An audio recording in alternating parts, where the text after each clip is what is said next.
Welcome back, guys, to the Infamous Performance Podcast. Hope you've been enjoying the last few shows, keeping you up to date with everything, and we're trying to get that message across through your recovery protocols and training and getting some interesting guests on. Hope you enjoyed the one with Joe. Again, that was a good one for us to start off as a long-term friend of mine, and he's got a great story to get through. So if you haven't seen that one, get back and watch it. Otherwise, today we are going to go over strength training and hypertrophy training. Yeah, pretty simple. We're just going to talk about the differences between both of them.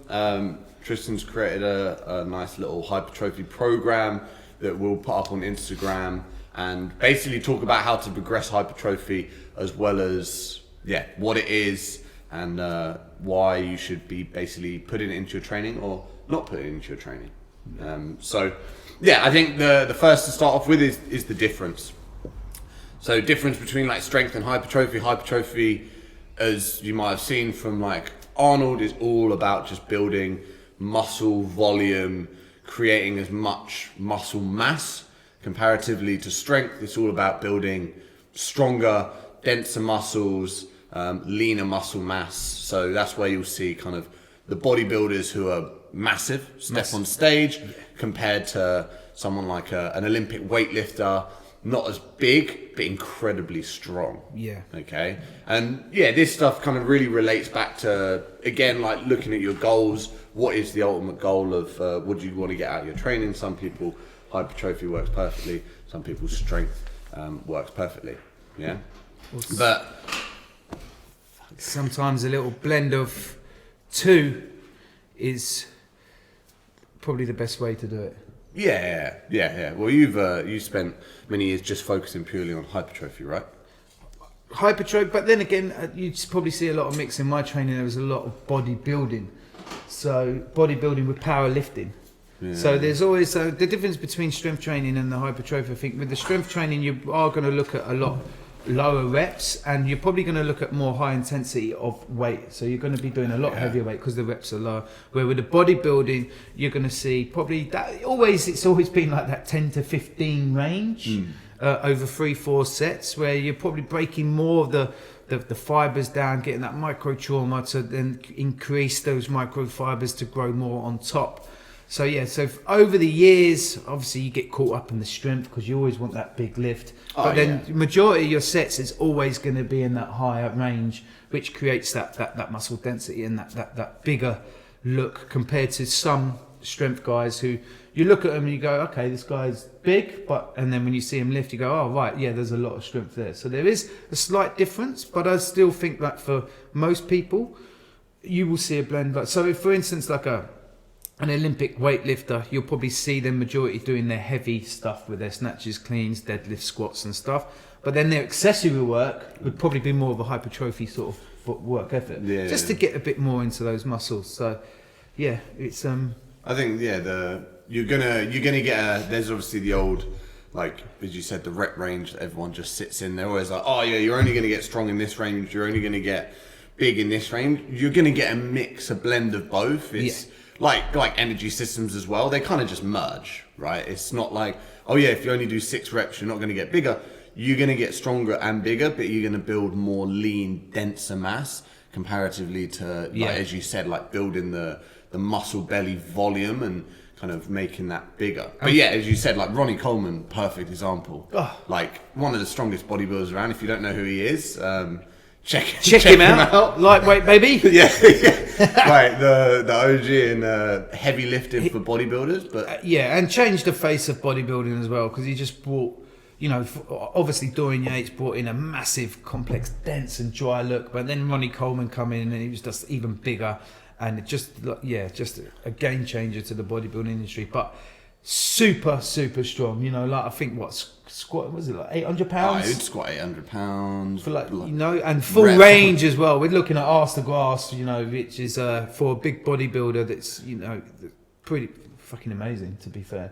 And that kind of changed, as you said, it changed it, because a lot of bodybuilding is kind of, you'll look at as you said, trying to just increase the muscle belly volume, so it's all just like shorter range, real pump work. Whereas he started working full range, he could move a lot more. Well, back in the day, not now. He's paid the price. Bit fucked. He's paid the price, but I think that probably comes down to as well, obviously, the hardship of that lifting over time. So where you'll see, again, that's probably a perfect example of a power lifter, because they are keeping down with the lower rep range of most things, and he was blending the two, but probably doing it too often. Obviously paid the price on the back and the joints. And then you've got to look at probably the mobility protocols back then as well. Obviously we know a lot more now to save the joints from. And when he was back in his day, he was it wasn't really like a professional sport, was he? Because I know for so many years he was a police officer at the same time as training for like 6 hours a day or something stupid. Yeah, so he had a hectic lifestyle.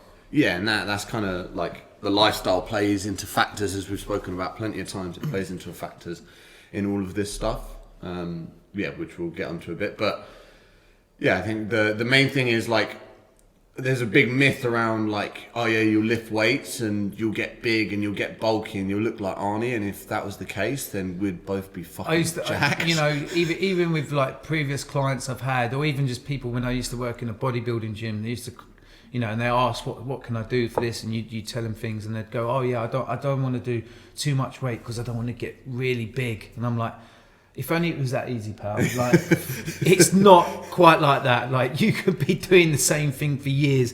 It takes a lot more, and it's hard graft. And that's where you can look at the bodybuilding industry as well. And everyone will go, oh, right, now you've got the performance enhanced drugs that help them. And you go, listen, yeah, it is rife in that world, and we do know that. But you've still got to work really fucking hard to make that work. It's not like just a miracle drug where you go posh and away you go. It's graft, and you've got to put in the graft, and then that's when the nutrition and your recovery protocols will really play into that to make happen what you want to happen. That's either you want to get stronger or you want to get bigger, or hand in hand, both normally happens. Yeah, and I think as you said, a mixture of both of that stuff is key, because at the end of the day, most people, I'm make a generalized statement, most people just want to look good and feel good. Yeah. Only you look good, you're going to have more success with your partners, you're going to feel better within your own skin, you're going to perform better, stress is going to be down, you're going to get more out of your job, your work life. So yeah, everything kind of comes down to that. Is what your body's what carries you through this life. So if you make it look good, you feel good in it, you're going to be so much better. So having that merge of both is like key to that. And not only that, like we've mentioned previously, like if no matter what sport you're in, one thing will always help you better in life and sport is being that bit stronger. Hell yeah. Even if you're not training and you're just general life, if you're that bit stronger that you can get yourself out of a situation, let's just say a dog's chasing you and you need to get over a wall.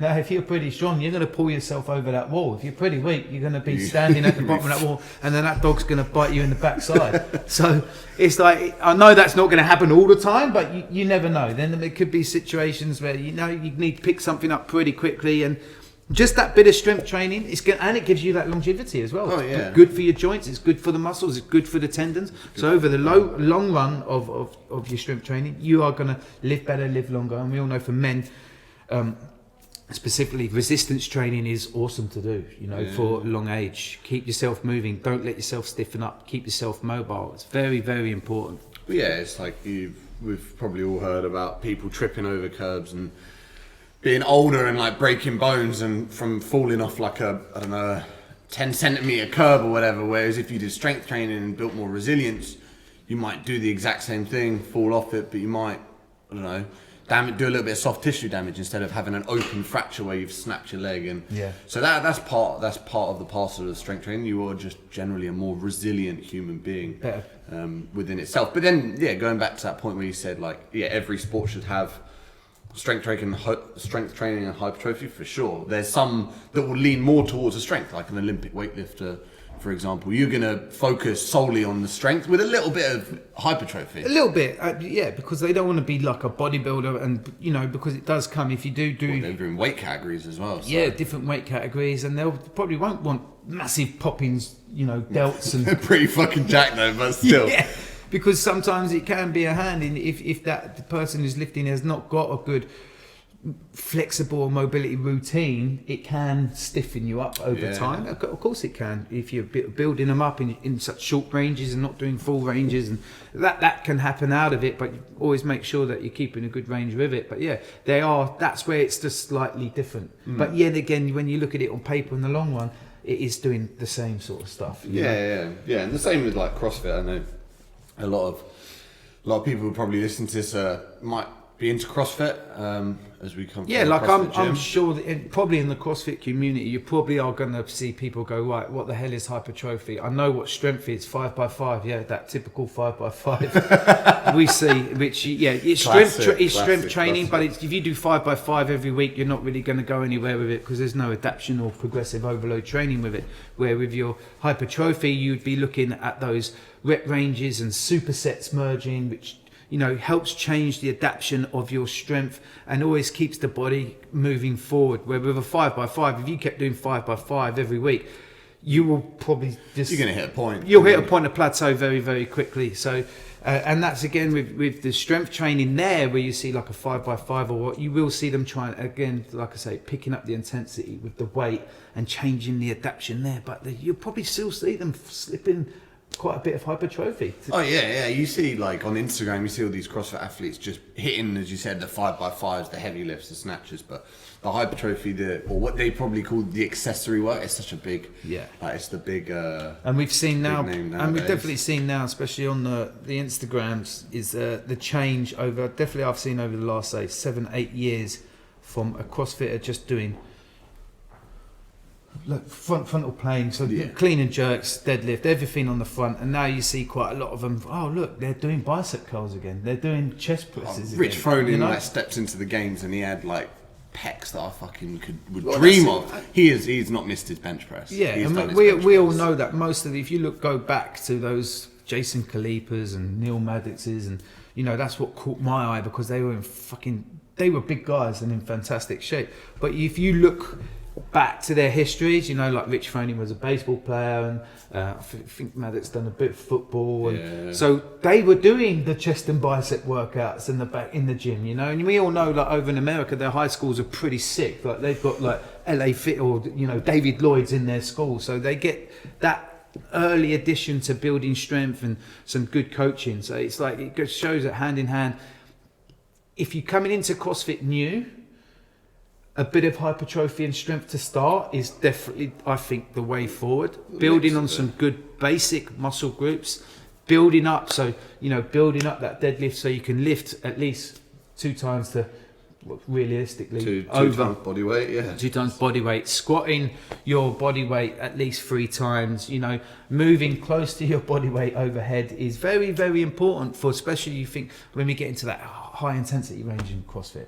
So you need a big base of strength. If that big base of strength isn't there, juggling the high intensity and trying to build strength, it's very hard to get, especially if you look at a previous podcast where we go on about lifestyle, which is a very important key to make your strength training work. Yeah.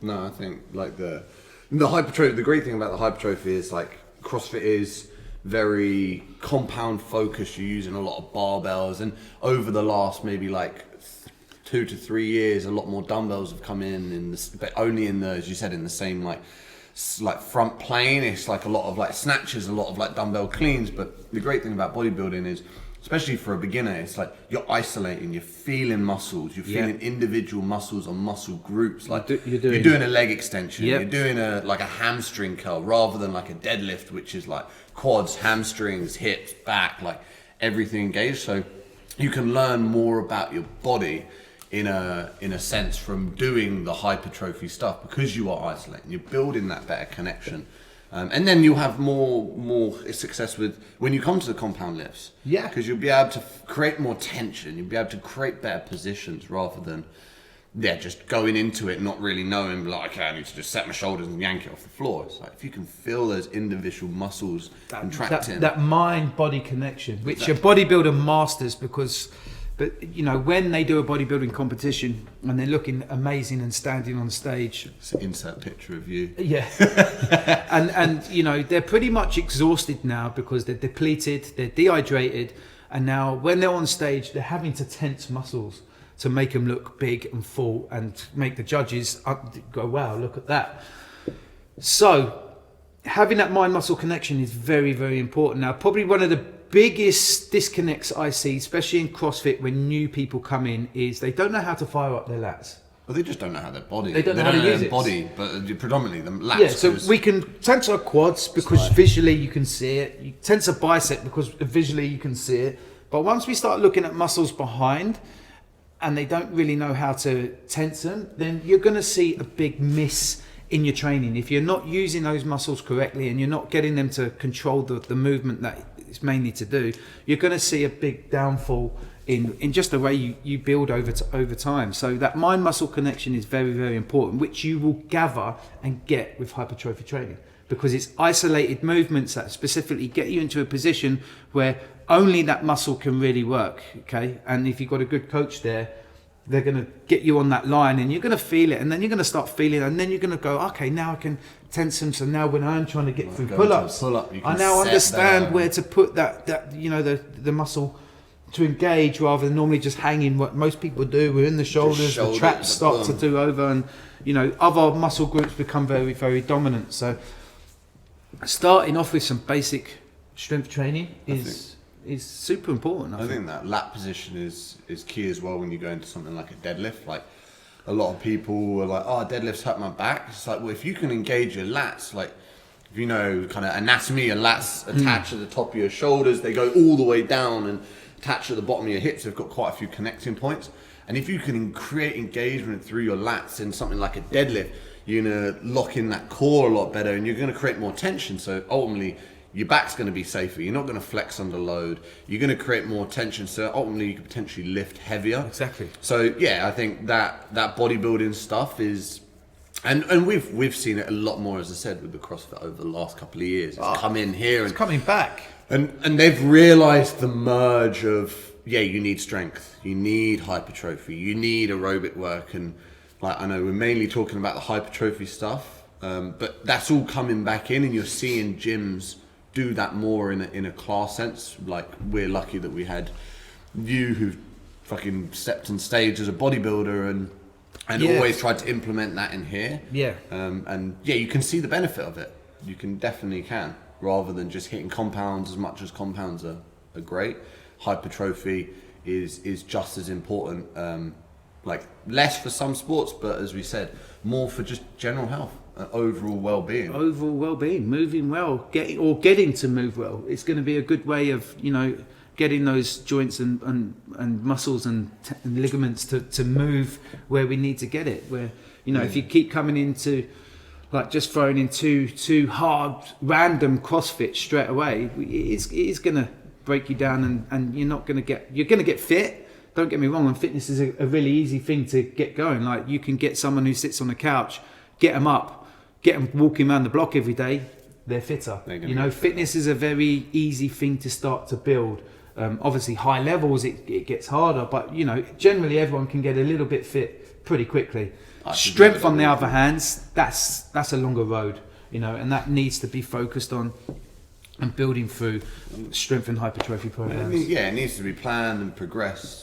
And as I said at the beginning, yeah, we've written like a little, just kind of like 3-day program. It's just like a split training routine, which you know, you would look like if you were doing like strength and hypertrophy. Yeah. So yeah, I think the main thing we're going to go through is like what the bulk of it will look like, what things we kind of see, and then just how to progress it, as you said, like how to progress it. You can't just be doing the 5x5 week in, week out.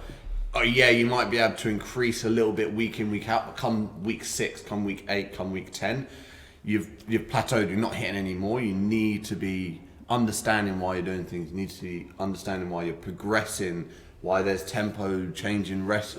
all of this stuff that we'll kind of go and that's where you'll probably hear of another training method like progressive overload training comes in, and that basically is with your hypertrophy. That is like you'll be on your hypertrophy training, and the progressive overload means you're changing the adaptation each week. So you're either doing more reps, more sets, or like say putting more time under tension through reps, or even shortening your rest times. Each one of them is a change of adaptation. So you can change that every week to move forward and get stronger and get better. So and you can do it the other way and reduce the tempo, reduce the reps, and just increase the load. Increase the load again, another change. So I think like just kind of talk us through like so Tristan wrote it and why it's split out the way it is to get the most out of it. Again, like if you're short for time and you don't want to spend, like normally a bodybuilder will probably spend like 1 or 2 muscle parts a day. Like we always hear the classic back and buys, chest and tries, and skip leg day. Yeah, skip leg day. We always hear the classic like that. So like, you know, and I've done that back in the day. So I would do like chest on one day, then I would, you know, look to go lower body the next day, then back to upper body, or I'd do back, and you know, you could do that for 5 days a week. No, and I used to pretty much go Monday to Friday, and I used to rest all weekends. But you can do any variation of split. So even working like a 3 day, 1 day, 3 day, 1 day, and continuing that. There's so many ways around that. That's another topic of setting up. But how I can just show you quickly, easily, is like a split, like leg and chest. I've always found that doing a bit of legs first, because it's a bigger muscle group, and then moving on to my chest is a good way. So starting with legs, I always like to focus on a bit of single strength before I move into back squats and stuff like that. So if I'm seeing some deficiencies in my squatting, I know I need to fix that. So single leg work is really good, and I think one of the best is that Bulgarian split squat. Oh yeah, it's like as that instability, you're focusing on single leg positioning. Yeah. Strength, and you're recreating like a deep squat position. Yeah. So I think just with any programming or anything, like the thing that's at the thing that's the first on the program is the thing that you're going to get the most out of. Mm-hmm. You're going to be the freshest. You're going to be able to create maximum excitement around that, maximum muscle recruitment. As you start to get like more fatigue through the session, as we probably all have, your mind, you start focusing as much, like you start to fatigue, you might not lift as heavy. So the thing at the first thing of the program, obviously after the warm-up, is the most important.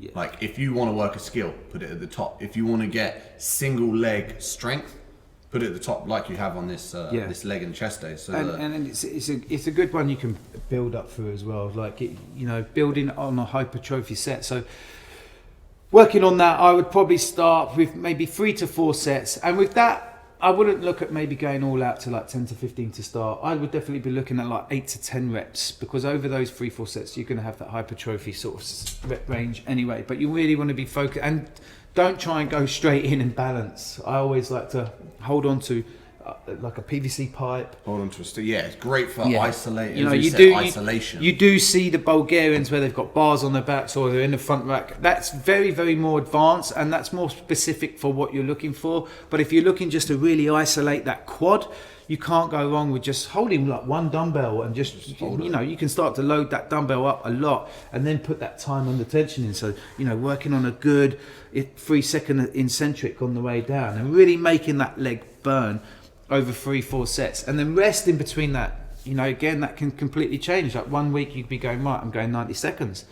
And then the next week you go, all right, I'm going to bring that down to a minute. And that changes the adaptation of that as well. Oh yeah, dependent. Like if you're working out and out strength, like take as long as you fucking need. Like rest 3 to 4 minutes between sets. Mm-hmm. You should be feeling, if you want to get the maximal recruitment, push that rest. Yeah. So you're not just pumped, unless you want, as we said, hypertrophy.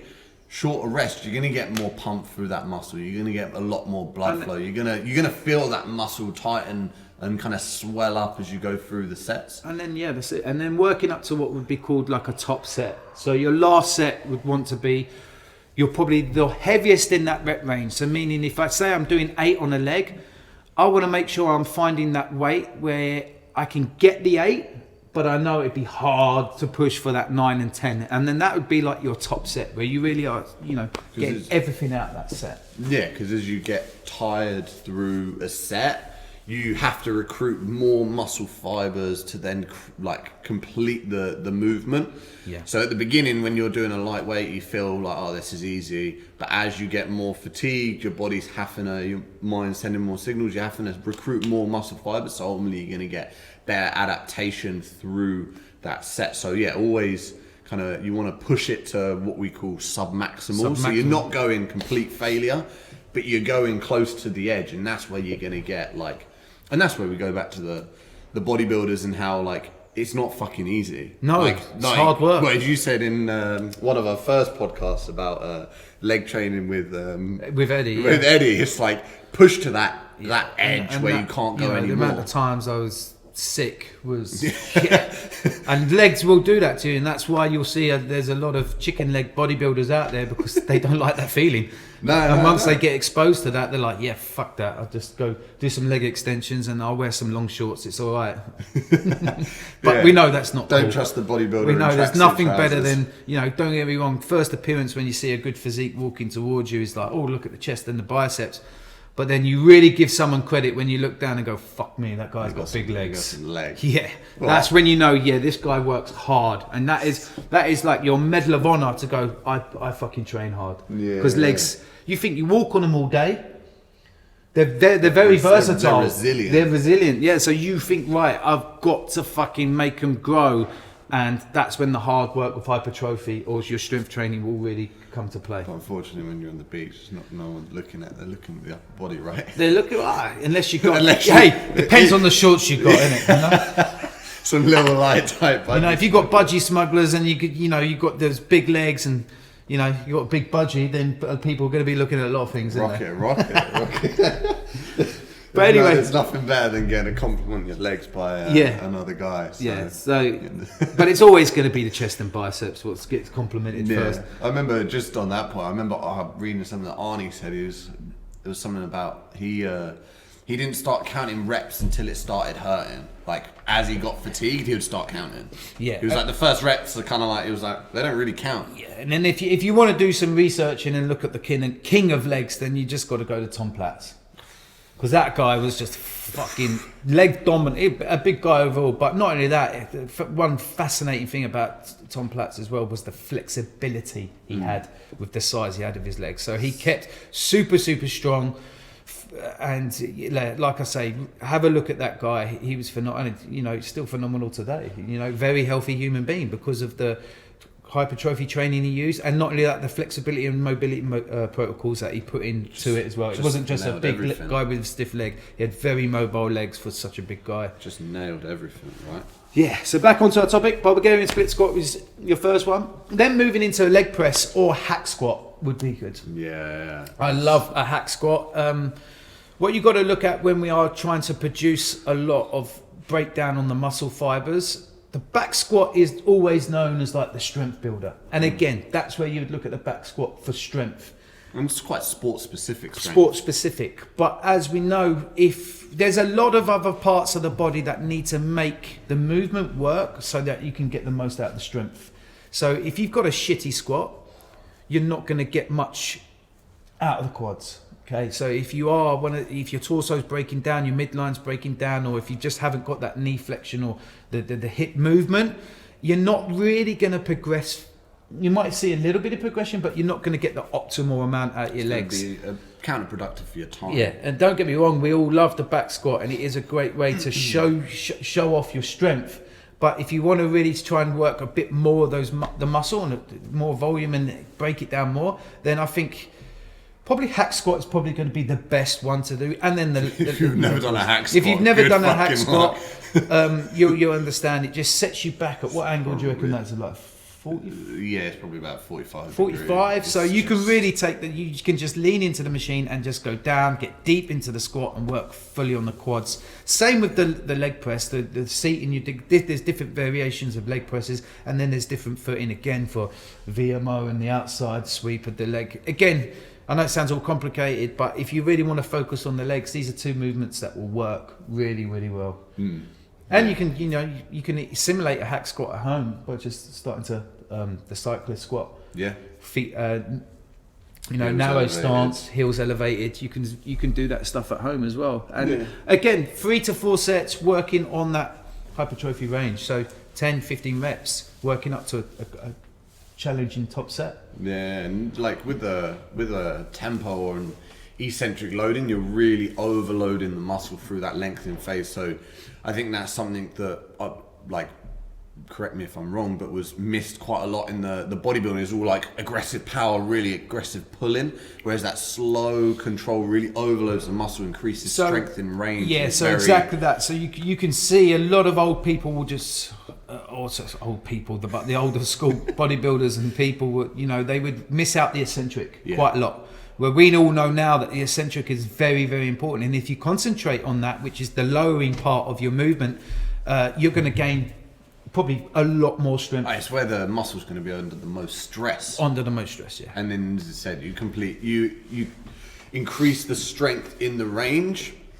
And this is where we'll go on to like flexibility and mobility. Yeah. But you increase the strength in range, and then this will get you bigger, it'll get you stronger, but then it'll also get you more mobile, get you fitter, like for life. And that's what this kind of program has a blend of isolation work, kind of lots of balance, lots of focal points, and then full range. So next, let's leg extensions. My favourite movement. Yeah. I love leg extension. If you get onto a leg extension machine, especially I like you can use them before to like pre-exhaust your legs for what you're doing. I like to finish on them because once I've got that volume and that lactic state in the legs from the previous ones, you can really just sit in that machine, grab the handles, and then just work on. It's just that knee flexion, and then it's just really pumping out. And then you can really get the hypertrophy work in there. So if you're working like 10 to 15 reps at the end, you really are now just volume. You're just really getting those fibers to break down and creating that room for them to grow back and make that bigger, more volume in the leg. So one of my favourite leg exercises. Because for me, I can really feel the burn on that. Oh yeah, that's where you can pump them out and you can just keep. And then pushing. like I say, when you do get used to that intensity there of that, you feel that, it's almost like that's the feel of growth, and it's like you'll get into that headspace where it's like right, one more rep, and you'll have, if you've got someone or spotter there or your training partner, and then you're forcing those reps out. That really is that point where it's going to make your leg grow, and that's the point where people go, holy shit, I don't like this, and they're in the toilet throwing up.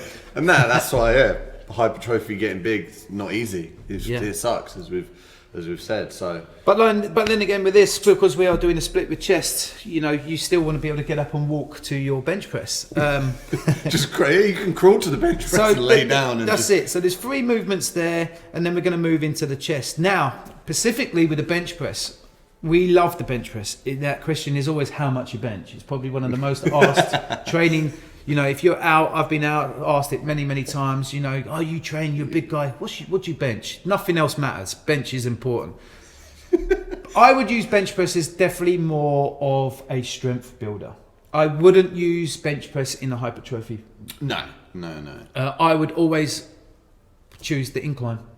Yeah. I would always go over the incline, over the flat bench. Flat bench, don't get me wrong, I love my flat bench, but that is more of my powerlifting and my strength overlook. If I want to build a better chest, we all know that if you can see this, if you look down, the top of your chest is always the smallest part. So if you if you can find your chest, mine's tiny. we always know if you focus more on that upper part, it's going to bring the rest of the chest out as well. So I would always start with the incline bench press or incline dumbbell bench, or even if you've got a Smith machine, working on that incline, building up there. It's very important to build that up, and then you can bring, you could then, if you could go on to the next bench press, then you could maybe go to dumbbell flat or bring in your flat there, or move into cable flies, which is what I would recommend to now. Once you start getting that hypertrophy and filling up, always getting, I think, a fly exercise in there to pull and stretch is nice to do. A little bit of abduction, just get away, you're lengthening the muscle for a different range, right? Yep. So and again, we're looking at the set ranges here, 3 sets, 10 to 15 reps. So we're looking at that volume of just pumping, shorter good rests, movement, understanding where the shoulder should be, not letting them get too involved. But there are different variations. So that was something you'd have to look at and find. We, you know, there's so many protocols to look at. And then moving into, I'd like to finish off with a bit of arms on this day split. So every day. You could go straight into triceps because you have pretty much used them a bit with your benching. But by all means, sometimes I can look at that and think, right, chest and triceps, it's normally always used, but how fatigued now are your triceps? How much are you going to get out of them because they're how much you're going to get out of them? So would it be better to use a different muscle group? So you could go onto your biceps where they're going to be a lot more fresher because obviously you've been doing a lot of pushing and not pulling. So now you can really attack and get a lot more out of that. So that's probably one thing I would definitely look at. And then moving into the set ranges there. So we've got 3 sets, you know, anywhere between 8, 10, 12, 15. Finding that good state for you to push. So you can definitely like throw in a lot of variation, like you can do 21s back in the day, 7 positions, 7. Or 7. Even a bit of a, what's it, GVT, volume training. I used to do that with biceps. It's phenomenal to do. So you just basically get a barbell, work with your partner. I would do 10 reps, pass it to your partner. So your rest is basically his 10 reps and do the 10 and your arms would be pumped. Yeah. And then and again, that's German volley training. It's basically hypertrophy, which is another short rest. Yeah, short rest. 10 sets of 10. High reps, high sets. So just really pump the muscle. Get as much fucking blood in there. Yeah, you'll definitely feel good afterwards. So then we move into day 2, which would be more of a hinge compartment with upper body. So you could look at the parts we've missed out now. So we'd look at the rear of the leg and then obviously the back or shoulders. So moving into a lot of it's posterior, so behind dominant. Yeah, and this is where if I'm hitting that posterior, this is where I was superset maybe a couple of things. So I'd start with a back movement, so maybe like a cable pull down, and then moving into snatch grip Romanian deadlift. Great, because and again back position isometric rather than creating a contraction into. Yeah, like your hinge, your hamstrings, your glutes, and then loads of core as well. Loads of core. The thing you probably don't see much of is much core, but then you look at the single leg work, you look at the single arm work, you look at stuff like the snatch grip Romanian deadlifts, and it's all just core. It's core dominant. Core dominant. So that's what most things are. You don't need to. I think a lot of people are I need to hold planks or do 100 sit-ups. It's no, training will do that. You just need to do some single arm, single leg. Holding positions is holding your core, that trunking, and then we can go into another complete topic there, breathing and bracing, which a lot of people don't understand. Like if you're, breathing through your diaphragm nice and correctly, or if you're a chest breather, that is going to automatically affect the way you move. Bracing. But that's another topic going off. So the snatch grip Romanian deadlift, I absolutely love for my hamstrings. I think if you want to build up some good length in hamstrings and find them, that snatch grip, holding that wider, really taps into that posterior chain, that more of a stiffer leg approach, and build it up. Again, build up the ranges here. You can this is where I'd say you can bring in that strength element with the hypertrophy. So this is an exercise that you could definitely start with lower reps to build on that more strength element, because there's a lot of mechanics to that. So if you're obviously doing 15 reps and the mechanics aren't great, I would definitely look at lowering the reps there, building on a better form before you start challenging yourself with, because that hand position definitely changes something like that. Yeah, and then from there we can move back onto the back. I always really love a dumbbell row or a variation of a cable row, where you can where you can really focus. And again, there's different variations of it. So you'll see some guys, so say for instance on a cable row, you'll see some people pulling those shoulders back, pushing the chest up and keeping it there, hitting that center of the back. But then you also see some people letting the shoulders go.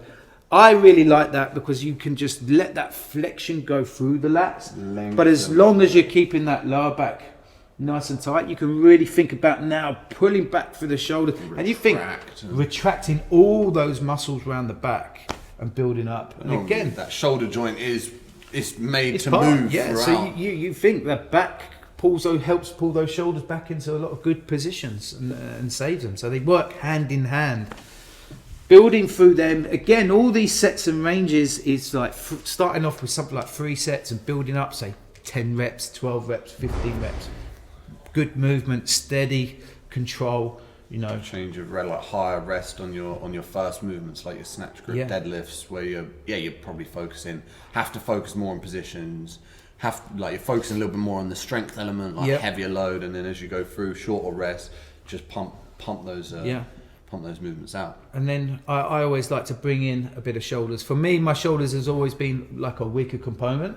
So I would normally like to get a bit of shoulders in twice a week. And then you got to look at the shoulders, very small muscle on the body, but very, very in demand through movement. And then you've got three heads, you need to work. So with the shoulders, a solid shoulder workout, you would look to work around all three heads, where I like to break it down. So with something like this, because I'm tapping into the back, you can, a rear delt exercise would be very, very good to round off. And then even just getting a good little bit of seated dumbbell press in there, just tapping into those shoulders. But again, down to you, your priority would be, especially if you're looking at a program or you're getting a coach to program you, your priority would always be your weakness. So that should always be forefront. So making the movement selection specific for you and your needs and your goals. Like a lot of people think, the strict press is the god of all pressing movements. It's not. It's not. It's like the back squat. And that's where we see a lot of that fall in CrossFit, because they are introduced that as their primary shoulder movement, and they don't get side raises. They don't even know how to use rear delts. It's quite bad for a shoulder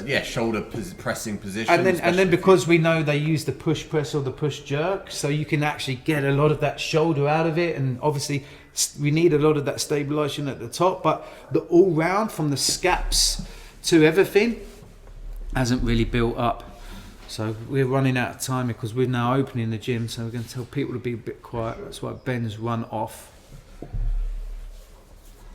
It's all right, Cal, you can come in, mate. Sorry. Just got to sneak in, guys, as we're being film stars. Who's going to edit now? It's like slipping into the club at like midnight in the back. Okay, back to where we were. So moving with the shoulders, like I say, hitting on those three sections of your shoulders, and even a bit of trap work in there as well, and scapular work is going to make that a much more sort of like bulletproof, and again, the longevity and avoiding injury out of time. Yeah. So moving through this a little bit more, day 3 would be, for me, just a mixture of everything. Round it all off. So you want to focus on. This program would work really well, like Monday, Wednesday, Friday. Or you could do Monday, Wednesday, and then a day at the weekend, blending it around. It's just an example. By all means, there's loads and loads of different ways to build a hypertrophy and bodybuilding program or a strength program. And it is just about getting movement down first, building through those hypertrophic sets, and feeling the burn, getting the pump. Yeah, and aligning it, like we said, in burnout, coming back to goals, just align it with what you want to get out of it. Yeah, and and then that's when the nutrition plays a big part, which we're going to go into on another topic of a podcast, moving into nutrition, how nutrition works for losing fat, or right with this, building muscle. Gaining lean muscle, a surplus, which is very, very important. Same as the sleep topic that we went through. That's where you grow.